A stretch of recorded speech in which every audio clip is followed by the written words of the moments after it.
ሰላም ጤና ይስጥልን ክቡራን ተመልካቾቻችንና አድማጮቻችን ዘውዱ መንግስቴ ነኝ ከዚህ ከአገር እንግሊዝ። አሁን የዘውዱ ሾው አጫጭር ዜናዎችን አቀርብላችኋለሁ። በቅድሚያም እርሶችንና የምክክር ኮሚሽኑ አባላት ማስጠንቀቂያ ደረሳቸው።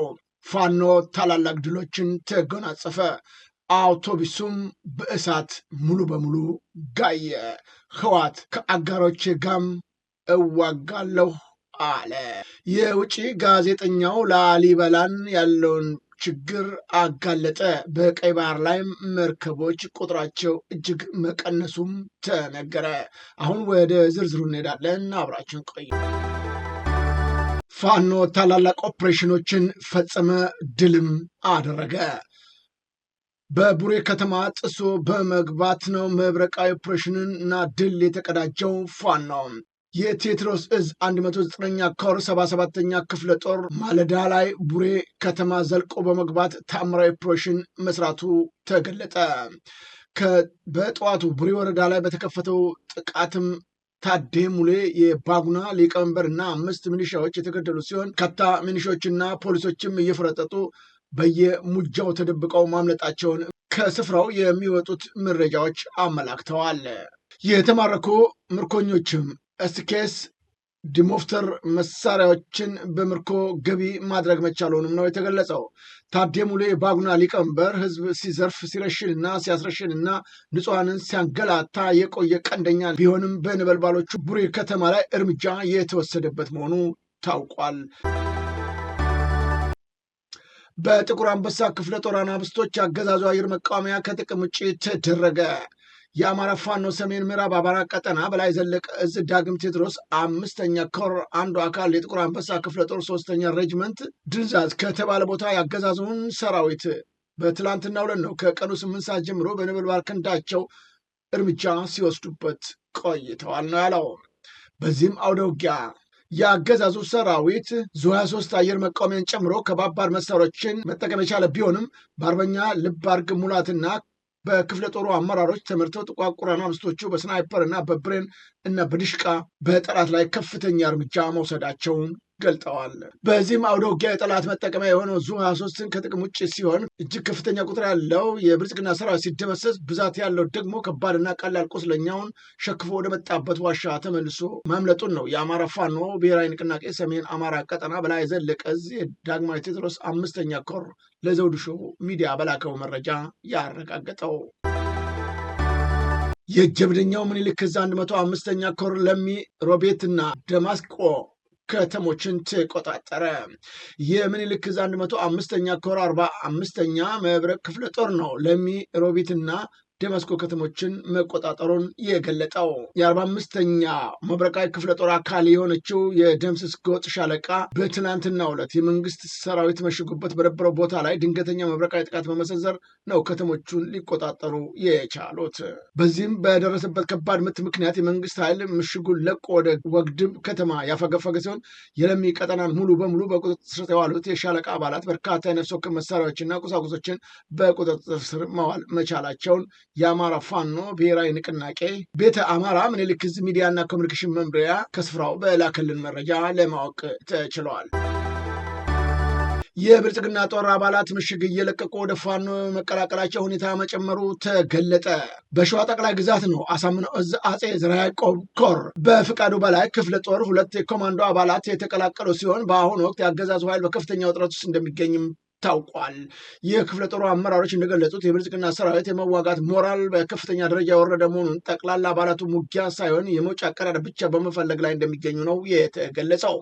በተጨማሪም ክፍለ ጦሩን የተቀላቀሉት የመከላከያ አባላት የብልጽግና ግዛት ፍትሐዊ ያልሆነ ጦርነት ሲያካሄድ በመቆየቱ ምክንያት ማሸነፍ አልተቻለም፣ በመሆኑም ሰራዊቱ ገብቶታልም ብለዋል። በፍቃዱ በላይ ክፍለ ጦር በአገዛዙ ብልጽግና የጦር ለቀው የሚመጡ የሰራዊት አባላትን በአግባቡና በሞቀ አቀባበል አስተናግዶ እየተቀበላቸው እንደሚገኝም ነው ከግንባር ያገኘናቸው መረጃዎች የሚያመላክቱት። የአድማ ብተናና ድሽቃ ተኳሽና ሬዲዮ ኦፕሬተሮችን ጨምሮ ፋኖን መቀላቀላቸው ተገለጸ። የብልጽግና ቤት መፈራረሱ ቀጥሏል ነው የተባለው። ከመርጦ ለማርያም ከተማ ደብረ ማርቆስ ደብረ ወርቅ ከተማ በመውጣት ሙሉ ትጥቃቸውን ይዘው 201ኛ ኮር 74ኛ ክፍለ ጦር የተቀላቀሉ ሲሆን ጀብዱ በመስራት 2 ሽጉጥና 1 አይኮን ሬዲዮ መገናኛ በመያዝ ታሪክ የሰራችው ጀግና ሴት የምትገኝ ስትሆን 2 ክላሽንኮቭ በመያዝ የወጣው ድሽቃ ተኳሽ የተገኘበት ከነዚሁ መካከል የሚገኙ መሆናቸውም ታውቋል። በተለይም የአበባል ታዬ አድማ ቲም መሪ፣ ጌትነት ደሴ አድማ ሻለቃ አጃቢ፣ አበበ ጌትነት አድማ ብተና፣ ኤፍሬም እሸቴ አድማ ብተና፣ እባባ ያቅለው ድሽቃ ተኳሽ 2 ክላሽንኮቭ ይዞ የመጣ፣ ሃይማኖት አበበ አድማ ሴት ሬዲዮ ኦፕሬተር 2 ሽጉጦችና 1 ሞርቶሮላ መገናኛ ይዛ የገባች ፋኖን የተቀላቀለች። መሌ ፓራ ኮማንዶ ዋና ሳጅን ዳምጠው አዱኛ ያስቡ፣ ንጉሥ ታመነ፣ ደስታ ጓሌ የተባሉ የአድማ ብተናና ምንሻ አባላቶች የፋኖን ኃይል መቀላቀላቸው ነው የታወቀው። በአሁኑ ሰዓት የመከላከያ ኃይልም ጭምር ሳይቀር ፋኖን እየተቀላቀለ ሲሆን ብልጽግና ድንጋጤ ውስጥ መግባቱንም ለማወቅ ተችሏል። በተደጋጋሚ ጊዜያቶች በተለይም በመንግስት በኩል የሚነሱትን ሀሳቦች ባለመቀበል ፋኖን እየተቀላቀሉ የሚገኙት እጅግ ቁጥራቸው እየጨመረ መምጣቱን የአማራ ፋኖ ብሔራዊ ንቅናቄ ቴዎድሮስ ዕዝ 201ኛ ኮር ህዝብ ግንኙነት ለዘውዱ ሾው በላከው መረጃ አሳውቋል። ፋኖ ወታደራዊ ኮማንዶችንና ወታደሮችን በማሰልጠን መቀጠሉ ተገለጸ። ከፍተኛ ቁጥር ያለውን ልዩ ኮማንዶችን በማሰልጠን በተለይም በትግሉ እየተቀላቀሉ የሚገኙት ወታደሮች ቁጥር ከጊዜ ወደ ጊዜ እየጨመረ መምጣቱን የብልጽግና አንገት እያስደፋ መሆኑ ነው እየተገለጸ የሚገኘው። በአሁኑ ሰዓት ፋኖ የመደበኛ ወታደራዊ ስልጠናዎችን ከመውሰድ በዘለለ በጠላት ላይ እየወሰደ ያለው እርምጃ እጅግ አስደናቂም አድርጓታል። በመንግስት መዋቅር ውስጥ የሚገኙት የመከላከያ ኃይላት እንኳን ልክ የፋኖን ኃይል ለመሰልጠን ያላቸው አቅምና ብቃት እጅግ አነስተኛ ነው። አሁን ፋኖን የሚያሰለጥኑትና ለውትድርና ብቁ የሚያደርጉት የአሰልጣኞች ቁጥር እየጨመረ በመምጣቱ ትግሉ ጥንካሬው እየጎለበተ መጥቷል ነው የተባለው። የብልጽግናን ኃይል በመደምሰስ በኩል ትልቅ አስተዋጽኦ እያበረከቱ የሚገኙት በቅርቡ እየተመረቁ የሚገኙት ልዩ የወታደራዊ ኮማንዶች ጭምር ሳይቀሩ የሚሰሯቸው ተጋድሎች እጅን ባፍ የሚያስጭን ተግባር እንደሆነም ነው እየተገለጸ ያለው። የብርሃኑ ጁላ ወታደሮች ወደ ፋኖ አጠገብ ሲደርሱ ወዲያውኑ እጅ ከመስጠት በዘለለ ለመዋጋት ብቃት የሌላቸው እንደሆነም አሁን እየተረጋገጠ ተገኝቷል። በመከላከያ መንደር ውስጥ ድንጋጤን የፈጠረው የፋኖች ከጊዜ ወደ ጊዜ እየሰለጠኑ ብቃትና ችሎታቸው እየጎለበተ መምጣቱን ያስደነገጠው ብልጽግና ዛሬም ምን ማድረግ አለብኝ የሚል ጭንቀት ውስጥ መግባቱ ነው እየተገለጸ የሚገኘው። ህወሓት ከአጋሮቼም ጋር ቢሆን መዋጋቴ ይቀጥላል፣ የአሸናፊዎች አሸናፊ ውጊያ ይደረጋልም አለ። የህወሓት ጽሕፈት ቤት ኃላፊ ወይዘሮ ፈትለ ወርቅ ገብረ እግዚአብሔር ወይም ሞንጀሪኖ ከሰሞኑ በአንድ መድረክ ላይ አነጋጋሪ አስተያየት መስጠታቸው ታውቋል። አሁን ከተጣመርናቸው ኃይሎች ጋር መዋጋታችን አይቀርምም ነው ያሉት። የኃላፊዋ ንግግር የጽንዶ ኃይሎችን የትብብር መሰረት የሚያናጋም ነው ተብሏል። ወይዘሮ ፈትለ ወርቅ በቃለ ምልልሱ የተናገሩት ዋናው ነገር ብልጽግናን ለመጣል ፍላጎት ያሳየ እንጂ የትኛውም ስብስብ ራሱ በራሱ እሳትና ጭድ ቢሆን እንኳን አብረን እንሰራለን፣ ብልጽግናን ከጣልን በኋላ ደግሞ የአሸናፊዎች አሸናፊን ለመለየት ሌላ ዙር ፊልም ይኖረናልም ነው ያሉት።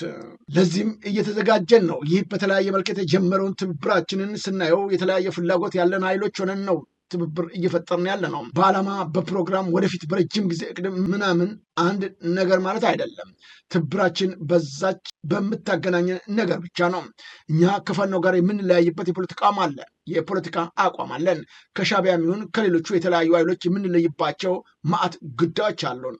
አንድ የሚያደርገን ግን የብልጽግና ስርዓት የሁላችንም ስጋት ነው የሚለው ነው። ይቺ ብቻ ናት የምታገናኘን። እንደ ተሞክሮ ልንወስደው የሚገባን ነገር ደግሞ እንኳን አሁን በብዙ ጉዳዮች ልዩነት ካለን በዓላማ ከማንገናኘው የተለያዩ ኃይሎች ጋር የምንፈጥረው ትብብር ይቅርና ኢህአዴግም እኮ ፈርሷል ነው ያሉት። ኢህአዴግ እኮ የኦሮሞ፣ የአማራ፣ የደቡብ ኢትዮጵያ ኃይሎችና 4 ድርጅቶች አንድ ላይ ሆነን የፈጠርነው በፕሮግራም ወይም በዓላማ አንድ የነበረ ድርጅት ነበር። ግንኙነታችንም ስትራቴጂካዊ ነበር፣ ታክቲካዊ አልነበርም። በተለያየ ቋንቋ የተጻፈ አንዲት ፕሮግራም ነበር የነበረችን። ግንባር ከመሆናችን ውጭ አንድ ድርጅት ማለት ነበር። በዚህ ደረጃ የነበርን ሰዎች እኮ ተካክደናል። እንኳን ይህንን በዓላማ ከማይመሳሰሉ ኃይሎች ጋር የምንፈጥረው ትብብር ይቅርና ሲሉ ነው ወይዘሮ ፈትለወርቅ ገብረ እግዚአብሔር እንዲህ ሲሉ የተናገሩት። ኃይልታት አለው አምሓራ አሎ ቅማንት አሎ ዓፋር አሎ አገው አሎ ናይ ኦሮሞ አሎ ቤንሻንጉል ጉሙዝ አሎ ሶማል አሎ ዝተፈላለዩ ከባቢታት ብርክት ዝበሉ ዕጡቃት ሓይልታት አለው ሳና ኮይኖም ሓቢሮም ክቃለሱ ዝደልዩ ንዞም ሓይልታት እዚኣቶም ምሕዝነት ፈጢርና እዩ ሕዝነት ፈጢርና ነታይ ሓባር ጸላኢና ብሓባር ኮይና ንቃለሰሉ ኩነታት ተፈጢሩሎ ማለት እዩ ጽግና በይነና ይኮና ከቦሌ ወደ ደሴ ኮምቦልቻ የሚበሩ መንገደኞች ዕቃ መጥፋት ቅሬታ አነሱ። ከቦሌ ዓለም አቀፍ አውሮፕላን ማረፊያ ሀገር ውስጥ ተርሚናል ተነስተው ነው ወደ ወሎ ኮምቦልቻ ኤርፖርት የሚበሩ መንገደኞች ላይ ተደጋጋሚ የዕቃ መጥፋት ቅሬታ እየቀረበ ይገኛል የተባለው። መንገደኞቹ ከሻንጣቸው ውስጥ ስልኮች፣ ሌሎች ውድ ንብረቶች እየጠፉባቸው መሆኑም ተገልጿል። አብዛኞቹ መንገደኞች ጥርጣሬያቸው በቦሌ ዓለም አቀፍ አውሮፕላን ማረፊያ ሀገር ውስጥ ተርሚናል ነው።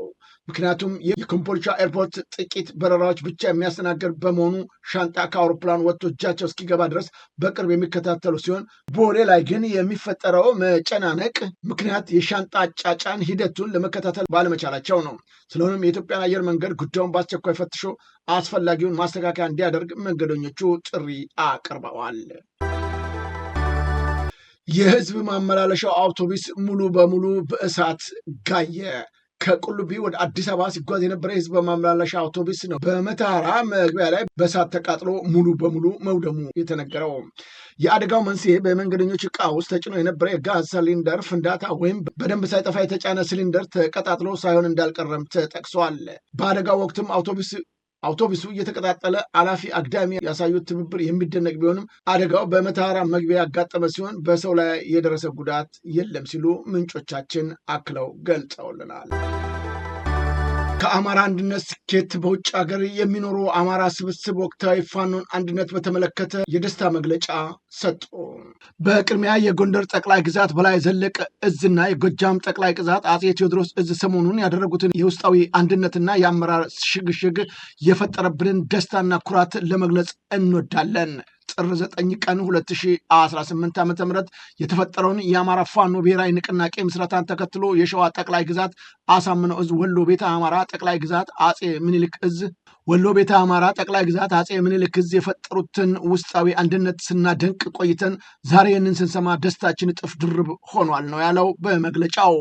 ለመላው የአማራ ህዝብ የአማራ ፋኖ ጠቅላላ የትግሉ ደጋፊዎች በዚህ የተሟላ ፋኖ አንድነት እንኳን ደስ አላችሁ ለማለትም እንወዳለን። ላለፉት ከ6 ዓመታት በላይ የአማራው ህዝብ ባልተዘጋጀበትና ባልተደራጀበት ሁኔታ ላይ እያለ ከየአቅጣጫው ከውስጥ ባንዳዎችና ከውጭ ታሪክ ጠላቶች ቅንጅታዊ ጥቃት ውስጥ ወድቆ በርካታ መስዋዕትነትን ከፍሏል ያለው በመግለጫው ዛሬ በእነዚህ ለቁጥር የሚያታክቱ ሰማዕታት መስዋዕትነት የተመሰረተው የፋኖ ትግል ያለምንም የውጭ ድጋፍ በአማራ ሁለንተናዊ አቅም ዓለም በሚያስደምም ሁኔታ ከጠላት በመማረክ መታጠቅ መቻሉ ብቻ ሳይሆን በአራቱም የአማራ ግዛቶች በተጠናከረ ሁኔታ መደራጀት ችሏልም ብለዋል።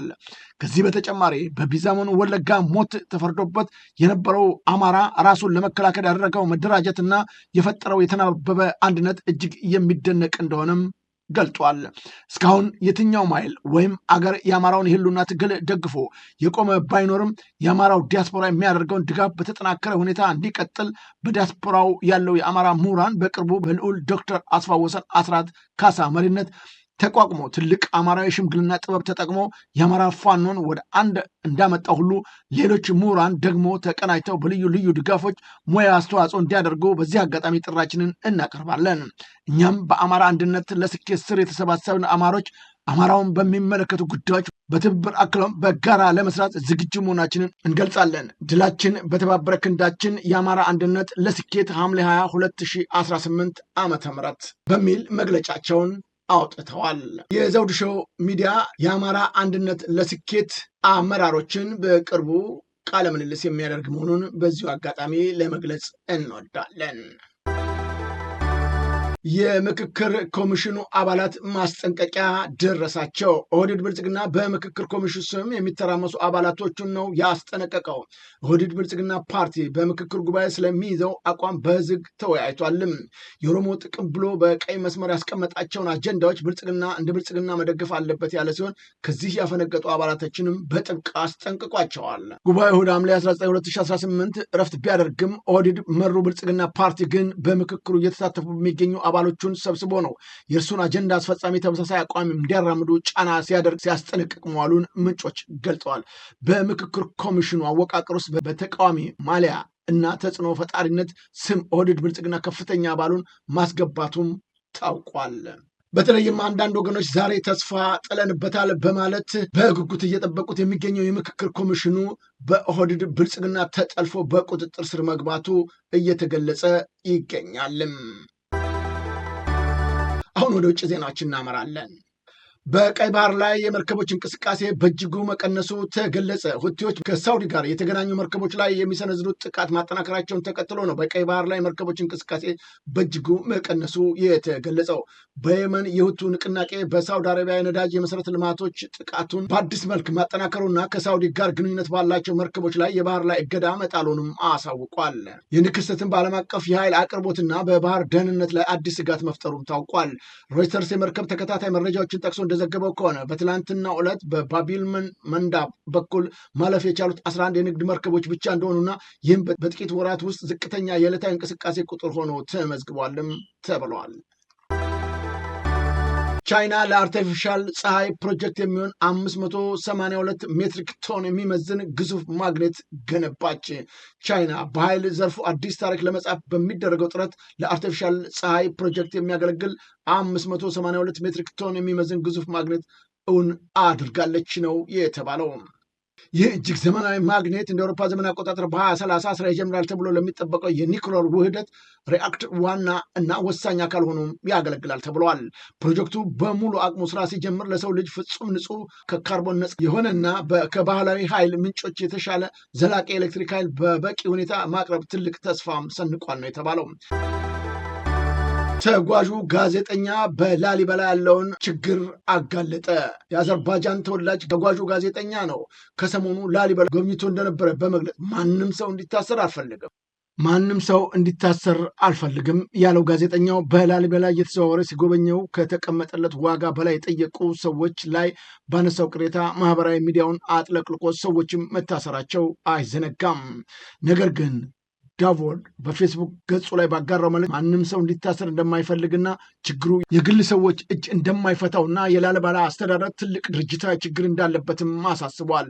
ቃል በቃል የላሊበላ አስተዳደር ችግር አለበትም ብለዋል። ሰዎች ባለፉት ችግሮች ተነስተው እንዲህ ሊያደርጉ እንደሚችሉ ገልጾ ነገር ግን ላሊበላን ለመጎብኘት የሚከፈለው ዋጋ ከዓለም አቀፍ የጉብኝት ስፍራዎች ጋር ሲወዳደር እጅግ በጣም ውድ ነውም ብለዋል።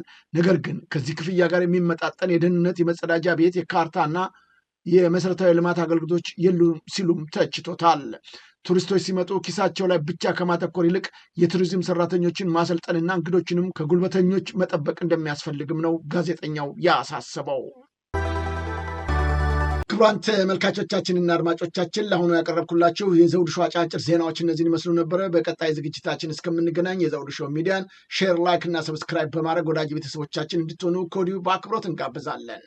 ከዜናዎቹ ጋር አብሬያቸው የነበርኩትን የዘውዱ መንግስት የነበርኩኝ። ጤና ይስጥልኝ።